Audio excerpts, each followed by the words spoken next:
Frank Giavello with The Contending. Helen Walsh's gripping new film On the Sea stars Barry Ward as a married mussel farmer in North Wales who finds himself falling for a younger man. The film will be shown at the Atlanta's Out on Film Spring Mini Fest on March 18th. I'm pleased to be speaking with Barry today. Barry, welcome and congratulations on extraordinary work. Thank you very much, Frank. Thanks for having me. Barry, before we chat on the sea, I have to tell you how much your performance in Jimmy's Hall has stayed with me. I'm a big Ken Loach fan, and that's one of my favorites. Oh, wow. Well, I too am a huge Ken Loach fan. Thank you very, very much. That's very kind. So, what attracted you to want to play Jack? I read an early draft which Helen sent to my agent, and I think she had me in mind for the role. And she too was a big fan of Jimmy's Hall and is obviously a huge Ken Loach fan. So we met and chatted and discovered a mutual passion for books very early on, and talked through the script and had, I think we were coming at it from a very similar place, and we had both had very strong ideas on it, and also how to make it better. So it was a really fruitful discussion from the off. So obviously that's a big selling point when you like the writer director. But the script, first and foremost, was a beautiful piece of writing, and given she's a novel writer, it had a kind of a literary density that you don't often find in scripts. I thought it was just really, really rich and was a very well drawn world, people with very interesting characters. So I was hooked from the off. And she explores that the visual medium so well. I mean, Jack has this aching, this longing, this repression, and it's conveyed mostly through images, especially in the first part of the film. Yeah, that's right. Yeah, the dialogue is very sparse. I guess it was about, 'cause I think actually she says when writing it, that place was a huge factor for her, and the world of it was a very, very strong presence, a character in itself, if you will. And she was very keen to establish that early on in the movie. And again, that's kind of what pulled me in as well, because it just places you very definitely. And she did, obviously a great job visually, and hired a brilliant DOP called Sam Goldie, who just did brilliant, brilliant work. And really got stuck in as well. He was first out in the water. He was ahead of all the actors. I remember actually himself, he was like, "Oh, I hope Barry's not one of these actors who like doesn't want to get wet," because he was out wading up to his sternum trying to hold up this big heavy equipment. So the last thing he needed was an actor being a little bit precious. So I think Sam did a great job, and she hired a really clever and talented editor as well, who I think just did a really brilliant, brilliant job. And I think that side of things really evolved as it went along. From her kind of original inception to the actual nuts and bolts of doing it in an editing suite and piecing it all together. It just kind of continued to grow from strength to strength, I think, and became maybe bolder in its vision as it went along. Did you guys have a rehearsal process, or were you just kind of thrown in there? We did a few days, which can be rare enough, especially with TV. There's not often that a scope for rehearsal processes, but or periods. But we had a few days in London where we came together and discussed things. Mainly one-on-ones, myself and Lorne, who plays Daniel, had a couple of days of hanging out and going through scenes and discussing scenes. And then myself and Liz White, who plays my wife, Maggie, we had a couple of scenes as well, a couple of days of rehearsals and just talking through the scenes on the page. And then I guess a little bit about their backstory. Yeah, yeah, and one of the things I loved about the film is it's a gay coming of age story, but not the kind that normally gets made. Jack's not the kind of man you would normally see in these I'm trying to figure myself out stories. And I love that Mm, because these men are out there. totally. Yeah, yeah. And as dramatic and as often tragic, too often tragic, a teenager coming out story can be. There are more depths, I think, to someone who's lived an apparently straight life for most of his life, well into adulthood. Um, yeah, the ramifications are huge to try and, especially in a small community, and in a very traditionally patriarchal community. It can be very dangerous for somebody to come out at that stage in their life in that kind of world. And it was inspired. Helen found it was a story of. I'm not sure if it was in her community, but she seemed to have firsthand knowledge of that very scenario where an older man was totally shunned and ostracized by his immediate surroundings or society and community for coming out later in life. So yes, of course, this stuff happens all over the world. Oh, Yeah. it's so interesting to watch your arc in the film because he kind of goes from being this closed man to, really, really, I mean, blossoming in many ways. Mm. Despite the fact that there's a medical thing going on, which I won't give away. Yes. Yeah, you're right. I think Daniel, played by Lorne MacFadyen, really awakened something in him that was lying dormant for perhaps his most of his life anyway. Yeah. um and Daniel is that catalyst, this young, very openly gay, uh drifter, who just in a way, I guess, represents freedom and all the things that Jack has had to quash. So yeah, he does flourish in the presence of Daniel, and for a brief moment, you have that flowering. I think that's a good metaphor. And then, of course, he's got internal obstacles, and he's getting in his own way. He can't quite fully commit to it, and there are times when it's not all bread and roses. There are times when he can be closed off even to Daniel, and can be quite harsh with him, and maybe ungiving. But of course, he's feeling all of that pressure from his immediate world and his immediate surroundings. And his asshole of a brother. Yeah, yeah, I think that's a good, definitely a good storyline, isn't it? Yeah. Yeah, Yeah. I think it's a storyline a lot of people can relate to, the whole sibling thing. yeah, yeah, big time, and further complicated by the fact that they work together and are business partners. Yeah. Mm. It's interesting. The first intimate encounter with Daniel is really awkward, and Jack is super tentative.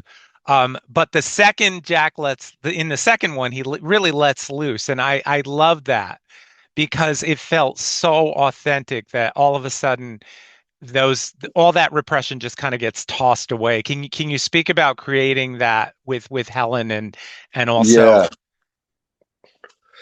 yeah, I think that's a really good observation, and that those levels of intimacy evolve, and progress, as Jack becomes more comfortable in his new skin, as it were. And I think we worked with Lisa Brown, who is a wonderful actress in her own right, who plays my asshole brother's wife as uh, well, incidentally. And she was the intimacy coordinator on board. And we just had a lot of fun doing those scenes and directing those scenes and choreographing them, because we were all very close and together on it, on the shoot. And it was just, I don't know, it felt like an opportunity to do exactly as you said, to tell story through those scenes specifically, and to chart a kind of opening and a progression. So it's like choreographing an interesting dance or something, isn't it? And the physicality of that, and then discussing that with our DOP Sam, and just trying to find the most, I don't know, in some ways to make it beautiful, but also not to try and sugarcoat it either. I mean, at the end of the day, they live in quite precarious conditions. They're in a trailer park, and it's a pretty hand to mouth existence. So it's not the most romantic kind of setting that you'll ever find. But at the same time, I think we managed to find beauty and grace in that brutality. Oh, big time. And then the later scenes on the boat are just lovely. Yeah, and I guess that's such a large motif of the entire piece, isn't it? Where you Mhm. have this kind of freedom out at sea, away from prying eyes, away from the pressures of family or church or community, and it's out there that Jack is truly free, I think, you know. Yeah, and it's so interesting because juxtaposing that with him watching his son coming to terms with his own budding sexual nature, with the Mm, girlfriend, then we find mm. out that Jack at 16 really had no time to deal with any feelings because, he married his childhood sweetheart, which was expected. Yeah, that's right. So he's very much a product of his environment. Um, and that's another story that's, as old as time, and it happens still happening all over the world, where we kind of often can negate our truer, deeper selves for appearances, and to I don't know, subscribe to other people's notions of who we should be and what we should be doing. And it could be complicated because I love when Jack is met with the idea that his life with Maggie was a lie, and he was like, my life wasn't a lie. You can love two Mm, people. You can have mm. a lean in one direction and have a life in another. And I think, you guys do a wonderful job of presenting that. Yeah, thank you. Yeah, I think Helen's really great at that, at throwing up morally complex scenarios and not really offering any very simple solutions. It still retains the murkiness and the complexity, and lets an audience decide for themselves. And I think that's a great observation. And I also think there's a beautiful scene when Maggie confronts him while he is on his sick bed, and asks him about an encounter that she long ago suspected, and and there's a confession there, and yet, as you said, at the same time, there's no regrets for having married her and had a family, and he very much does love her, but he just has another love that needs expressing too. Yeah. Yeah. Um, and it's funny when she asks him if Daniel was the first man he's ever been with that way, and he says no. I wondered, I wasn't sure whether to believe him or not. And as the man who played Jack, did you have a backstory plan there, whether Well, that was this true is or not? really interesting. I think that scene was, at one stage, was cut for, I don't know, budgetary or time reasons, time constraint, reasons of time constraint. And if I recall correctly, Liz White, the actress, really pushed Helen to re-include it. So we got it back in there, and we shot it off quite simply, and it's maybe the most powerful scene in the film. When Maggie confronts him and asks him, but there was a line of improv in it where she says, "Was it your first?" And or were there others? And Jack says, "No, that was the first, but I've always wanted to." So he's kind of opened the door, or left it ajar. He's trying to fully express what has been pushed down for so long, but can't quite bring himself to go all the way. So it's a half truth in a way, because later on at the end of the movie, when he's on his sick bed, there is a more frank admission. Yeah. And sometimes these things, it's not always the case of woo, the door's open, I'm out of the closet. You may have to dip a toe in and shut the door again, and it's a gradual, often messy process. Yeah, and he plays those so well. Those, oh, I don't want to be judged too harshly. It, Mm. it's reality is what it is. Yeah, big time. And added to that, I mean, they're churchgoers, so all of those Yeah. psychological constraints of shame and guilt and self-loathing. There's a lot of baggage comes with his plight, I think. As someone who grew up Catholic, I can understand that. Yeah. So the movie bowed in Edinburgh and has played quite a few festivals. What has the audience reaction been like?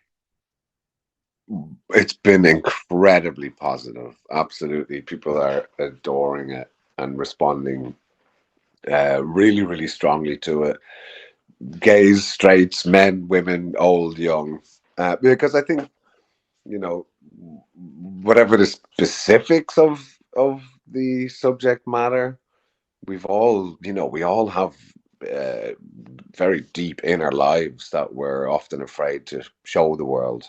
So I think it speaks to people everywhere, and the response would support that. I, Barry, you're someone who's been working as an actor pretty consistently in all three mediums really since the 90s. I'm wondering if you could speak a little bit about how things have changed in terms of seeking roles and choosing roles. Um, well, I'm happy to report that I'm much more gainfully employed than I was way back then. So I have more choice, is one way of putting it. But still, very often it's a case of you finish one job and then you look for another, and you can be waiting for that thing to come along. But very often it's like, if it interests me and I'm available, sure, that sounds like an interesting project. I'll go and do it, and it can be one of many factors that can clinch it. It could be an interesting director who you like, or it can be just an interesting character that you like. Or sometimes it's like, oh, that looks like a really interesting location to spend some time. I'll go and do that job. There's no formula, there's no method. But I've been really, really lucky in that I seem to attract uh, interesting writers and interesting characters, and long may that continue. You didn't necessarily, this wasn't necessarily the your calling. You were kind of plucked off the street, as you put it, I think. Yeah, When did you know it was definitely something you wanted to do? that's a good question. So I was 13, um, growing up in a Dublin suburb, working class suburb, and I was in school, and BBC were casting a drama called Family, which Michael Winterbottom directed, and Mm. a very young Michael Winterbottom, and Roddy Doyle had scripted. And so it was a four-part drama. So I was street cast, and I suddenly landed this role, having had no experience or interest or knowledge of acting. And I continued on in school and my education, and was getting bits and bobs work here and there, a couple of TV jobs and some theater. And I really didn't love it. I didn't think it was what I did. I didn't think it was what I was going to do as an adult. I mean, I didn't think of becoming an adult, let alone what I was going to do as an adult. Anyway, when I was about 17, 18, I got my first feature, and I made a movie in the States with Cillian Murphy, who it was his first feature too. Sunburn. I actually just rewatched it a few weeks ago, strangely. Wow, yeah, that's an oldie. Um, it was around that time, and I think for a long time I attributed it to meeting Cillian because he was so enthusiastic and brilliant and talented and ambitious and passionate. And I thought for the first time, oh, okay, well maybe this is desirable and also feasible. Um, and he was obviously blazing a trail. He was excellent, and I thought, okay, and his enthusiasm was infectious. And I thought, great, okay, maybe I will pursue this. Um, I think in hindsight, it was part that, but also partly to do with the fact that it was my first feature. I do adore more than any other medium feature films, and I've been really lucky in that I do quite a bit of TV. I haven't done theatre in a while. I'm glad I did. I did quite a lot. I'm glad I did. Um, but really, my interests are more TV and definitely film. But yeah, I think it was when I did my first feature that I really caught the bug. Wow. Well, I honestly think this is an absolutely extraordinary performance. I said that earlier, but I do. What do you have coming up next? So I just wrapped on a Netflix series, which is a Marion Keyes book adaptation. So I'm doing ADR on it at the moment. So that will come out at the end of the year. It's like an 8-part series. I did a feature last year, which premiered last month in Berlin at the film festival, and it won the Best Director award Oh, for it's a movie called Everybody Digs Bill Evans about that yes. wonderful jazz pianist. Terrific movie. I'm really happy with it. It's black and white, and it's a jazz movie. It's class. Um, and I'm on a movie at the moment, which we just finished filming the Irish section, and on Sunday we travelled to Nepal for 6 weeks. It's about two Irish brothers climbing a mountain in the Himalayas called the Flying Mountain. Wow. Okay, so plenty to look forward to with Barry Ward. That's fantastic. Yeah. Well, thank you for taking the time out to speak with me. I really appreciate it. Like I said, I think this is a terrific film. I really, really hope it gets distribution here in the States. Oh, great. Me too. Yeah. Fingers crossed. Thanks, Barry. Great. Thank you so much. Thanks for your kind words. I appreciate it.